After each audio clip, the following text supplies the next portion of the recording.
In this lecture, we'll be covering conditional statements in PHP. So the first one that we'll be covering is if statement.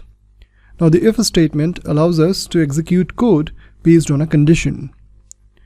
And then we have another alternative of it, that's if else statement. So it acts for both the cases when if evaluates to true or false. So we can say that if marks obtained is greater than the passing marks, then greater than or equal to passing marks, then you will show some message that you passed or you qualified. In else case, you will say that you need to give it another try. So that's how the if else block works.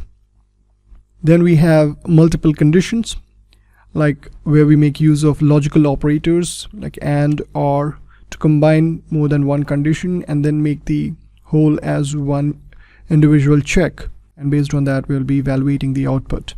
So let's go ahead and explore all these conditional statements. Here we have our conditional statements page, and the first condition that we will be taking a look at is the if statement. So here you can see that we have a variable called marks obtained. I've initialized it with value 60 and passing marks is set to 40. Now when we are having the if condition over here, it says that if marks obtained is greater than or equal to the passing mark, then we'll simply say echo you passed the exam. Then the other alternative of if is if else. So here we are saying if marks obtained is greater than or equal to passing marks, then exactly the same message which was shown earlier, you passed the exam, else you need to give another try. So that's if else. Then here we have another variable user type, and we have initialized it with the value admin. Here we can see that we are checking if user type is admin, we are saying welcome admin.